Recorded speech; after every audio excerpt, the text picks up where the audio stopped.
लहराने का काम किया है, भारत को हमेशा गौरवान्वित करने का काम किया है। और आज वही हरियाणा कहीं न कहीं इस भाजपा के शासन में अपने को बड़ा छला महसूस कर रहा है। बहुत दोगले चरित्र के लोग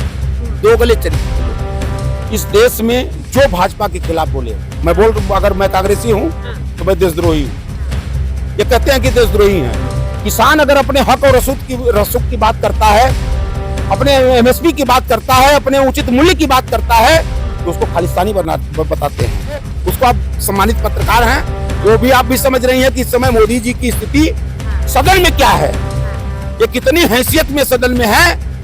राहुल गांधी जी के एक सवाल पर ये सदन छोड़कर भाग जाते हैं। सदन में जाने की जिसकी हिम्मत न हो, मतलब उसकी हैसियत तो आप देख सकती हैं। आपसे भाजपा हमेशा फूट डालो राज करो, ये अंग्रेजों के नाजायज औलाद हैं।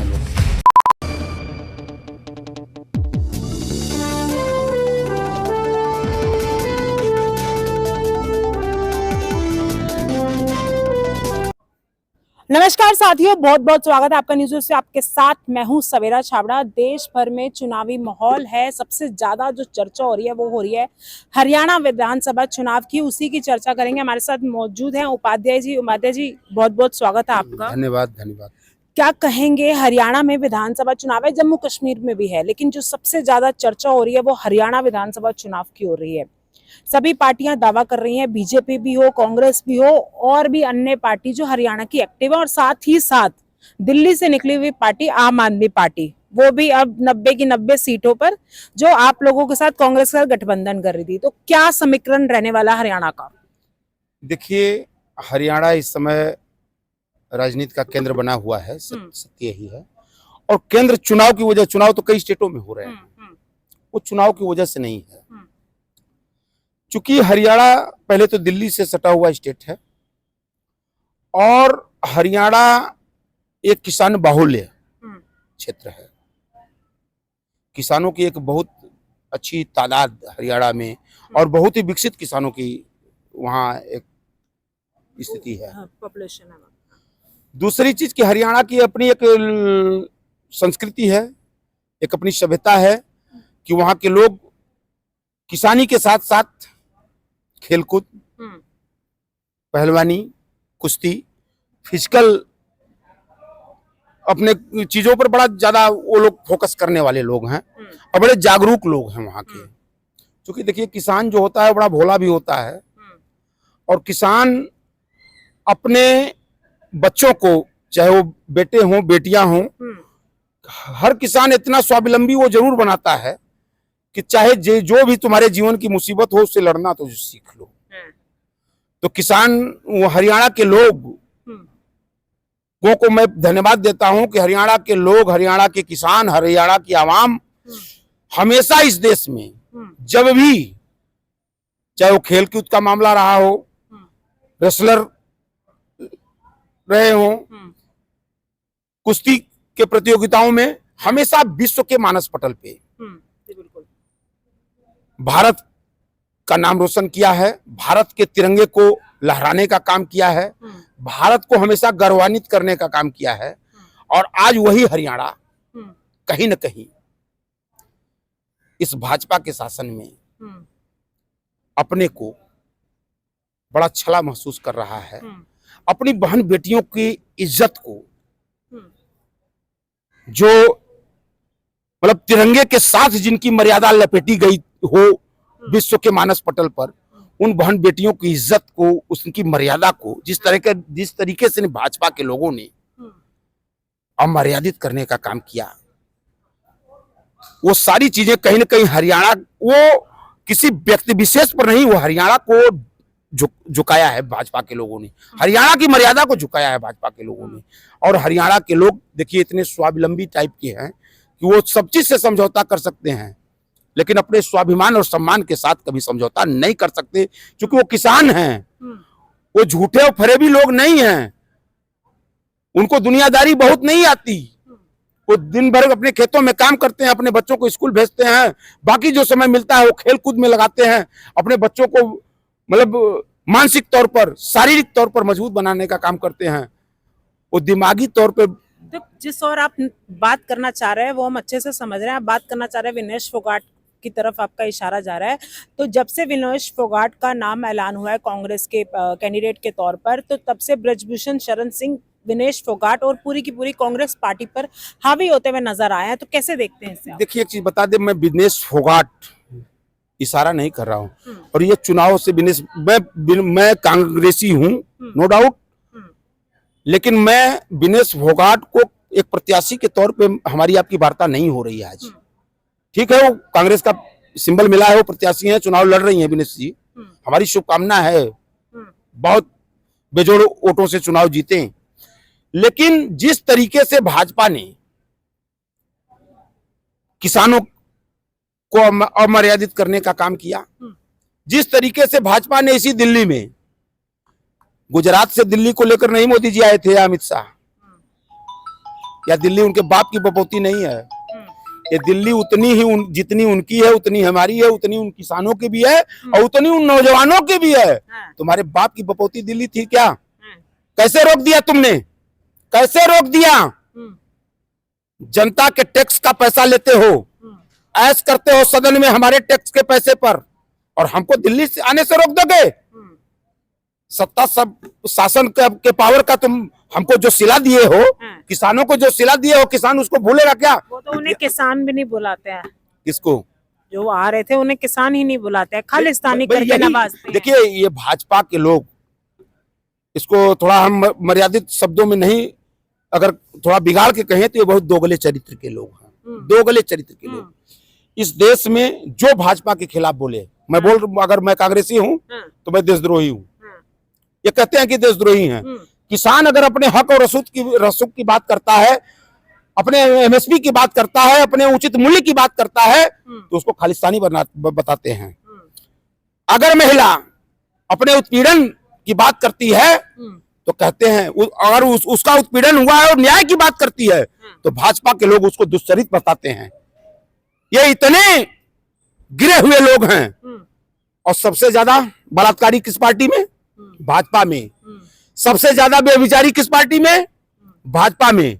और सबसे बड़ी चीज तो क्या बता दे, दुर्भाग्य तो इस देश का है कि इस देश की कुर्सी पर चाणक्य ने भी कहा है कि जो वंशविहीन व्यक्ति हो उसको राजा की कुर्सी पर नहीं बैठाना चाहिए। तो दुर्भाग्य हम लोग का था कि हम लोगों ने इस देश की आवाम ने इन वंशविहीनों को कुर्सी दे दिया।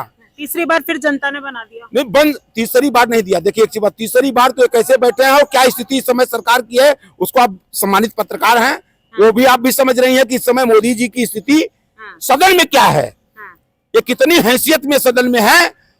राहुल गांधी जी के एक सवाल पर ये सदन छोड़कर भाग जाते हैं, सदन में जाने की जिसकी हिम्मत न हो, मतलब उसकी हैसियत तो आप देख सकती हैं। हम लोग मुख्य मुद्दे हरियाणा की जहां तक बात कर रहे हैं, हरियाणा में जिस प्रकार से, देखिए विनेश फोगाट को नेता, आप विधायक बन जाएगी तो हो तब विधायक हो जाएगी। विनेश फोगाट इस देश की मर्यादा है। वह बेटी जिस दिन वो विश्व में अपना तिरंगा लहराई और कुश्ती में उसने गोल्ड मेडल लिए, तो उस दिन वो ये मान के नहीं ली थी कि मैं हरियाणा की बेटी हूं, मैं भारत की बेटी हूं। उसने भारत का नाम रोशन किया था। उन्हीं की बहन बबीता फोगाट स्टार प्रचारक हैं बीजेपी की तरफ से, तो वो ये बोल रही हैं कि विनेश फोगाट ने गलत पार्टी का चरण किया। देखिए एक चीज बता दें आपसे, भाजपा हमेशा फूट डालो राज करो, ये अंग्रेजों के नाजायज औलाद हैं लोग, ये अंग्रेजों के नाजायज औलाद हैं भाजपा। आप चड्डीदारी जो हैं, ये संघ के लोग जब देश में फिरंगियों के खिलाफ कांग्रेस के लोग लड़ाई लड़ रहे थे, जेलों में जा रहे थे, शहादत दे रहे थे, ये मुखबिरी करते थे अंग्रेजों की, ये दलाली करते थे अंग्रेजों की। और इनकी नियति यही रही है कि फूट डालो राज, भाई भाई में लड़ाना, भाई भाई में बंटवारा करना, ये इनकी हमेशा नियत। अगर उससे भी अगर नहीं बनता है तो ये कुछ इस तरह की स्थिति बनाते हैं कि ताकि घर फूट डालो राज करो। तो बबीता फोगाट किस कारण से बीजेपी में गई हैं, वो कौन सा उनका अपना निजी स्वार्थ है, क्या लालच है, और ये हरियाणा की जनता पर छोड़िए। हरियाणा की जनता बड़ी प्रबुद्ध है, बड़ी समझदार है। हरियाणा के लोग बड़े भोले हैं, वो सबको समझ रहे हैं कि बीजेपी घर में फूट डलवा रही है। हरियाणा के समीकरण की हम लोग बात कर रहे हैं, हमारा मेन मुद्दा हरियाणा चुनाव है। बतौर कांग्रेस की तरफ से आप बात कर रहे हैं, तो हरियाणा में कांग्रेस जो है, हुड्डा साहब कह रहे हैं कि हम बहुमत से सरकार बनाने जा रहे हैं, ठीक है। बीजेपी भी कह रही है हम वापसी कर रहे हैं।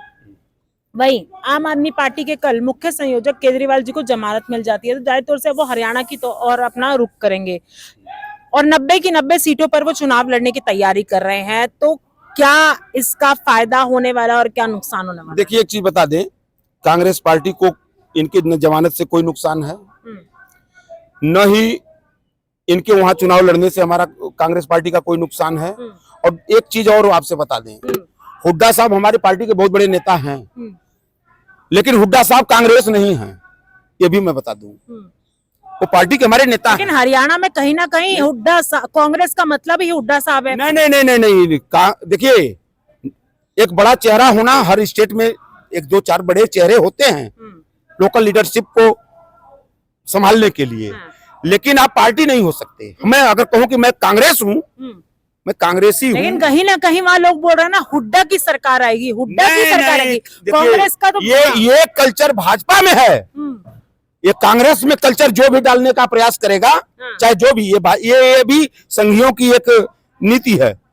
वहां कांग्रेस को वो मतलब थोड़ा वो करने के लिए कि हुड्डा की सरकार, कहीं आज तक ऐसा नहीं हुआ है कि कांग्रेस में किसी व्यक्ति की सरकार नहीं, कांग्रेस की सरकार बनती है। ये भाजपा में चलता है कि मोदी की सरकार, वो भाजपा का तो कहीं नाम नहीं लेते हैं, वो भाजपा का कहीं नाम नहीं लेते हैं। अब की बार मोदी सरकार, ये नारा उनका था ना। हमारे यहाँ ऐसा नहीं है, हमारे यहाँ कांग्रेस की सरकार, कांग्रेस की नीतियों की सरकार और कांग्रेस के चयन। हुड्डा साहब हमारी पार्टी के बड़े नेता हैं, वो हम लोग के आदर्श हैं, उनके मार्गदर्शन में वहाँ पार्टी चुनाव लड़ रही है, उनके मार्गदर्शन में वहाँ चुनाव लड़ रही है। वहाँ के प्रभारी आदरणीय दीपक बावरिया जी हैं, वो पूरे चुनाव को कहीं ना कहीं मुख्यमंत्री पद के दावेदार शैलजा जी, हुड्डा साहब। देखिए, एक चीज बता दें आपसे, पहले इस चीज की, ये पॉलिटिकल चीज समझने की है। मुख्यमंत्री पद का कोई दावेदार नहीं, हमारी पार्टी में कोई दावेदार नहीं है। अगर जो ये कह रहा है, तो देखिए क्या होता है कि कुछ हमारे समर्थक हैं तो हमको चाहते हैं, सबको हर व्यक्ति का समर्थक चाहता है कि हमारा नेता, लेकिन इसकी एक जो संवैधानिक प्रक्रिया है, कानूनी प्रक्रिया यही है, और कांग्रेस में यही होता रहा है। कांग्रेस कभी भी घोषित किसी नाम पर मुख्यमंत्री चेहरे पर चुनाव नहीं लड़ती है। कांग्रेस चुनाव लड़ती है कांग्रेस की नीतियों को लेकर, कांग्रेस के विकास को लेकर, कांग्रेस के भाईचारे को लेकर। और कांग्रेस ने अभी तक इस देश की जो प्रगति किया है, जो सबको मिला जुला कर चलने का काम किया, उन नीतियों के साथ जनता के बीच में जाती है और उन मुद्दों के साथ चुनाव लड़ती है। एक ऐसा भाईचारा हुआ सर आपका कि आप गठबंधन करते हैं, लोकसभा में, विधानसभा में अलग अलग चुनाव लड़ते हैं। एक चीज बता दें, बहुत महत्वपूर्ण विषय आपने उठाया है। यही तो हमारा भाईचारा है, ये हमारा भाईचारा है।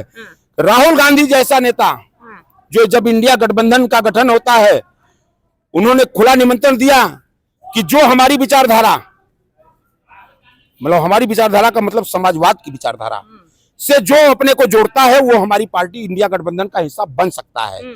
उसमें अरविंद केजरीवाल गए थे, उसमें गए थे। तो फिर कैसे आपकी पार्टी ऐसे लोगों को मिला लेती है ना साथ में? एक मिनट, मेरी बात पूरी हो जाने दीजिए।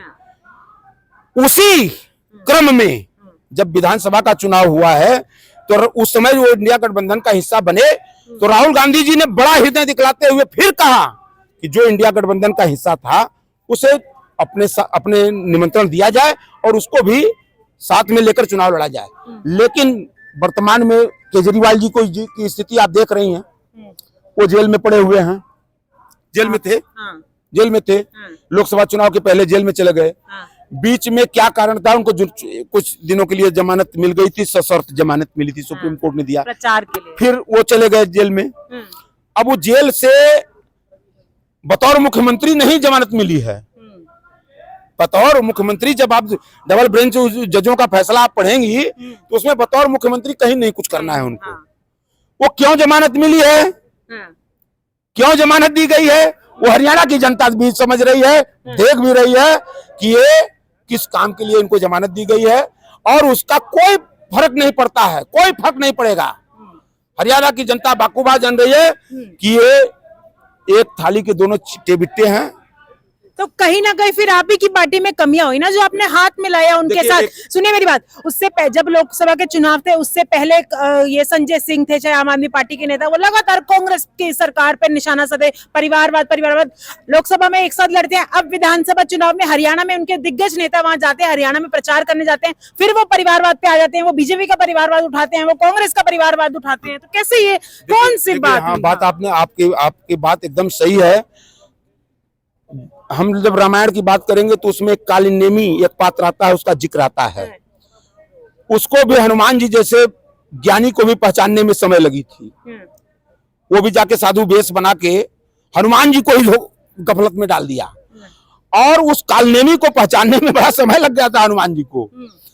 तो केजरीवाल के असली स्वरूप को, क्योंकि उस समय भाई हमारा एक विकल्प था कि हमारी विचारधारा से जो सहमत हैं वो हमारे, तो वो कौन सा खोल ओढ़ कर आ गए थे? वो कालनेमी वाला खोल ओढ़ कर नहीं। हम भी समाजवाद की विचारधारा में विश्वास रखने वाले हैं, हम आपके साथ हैं।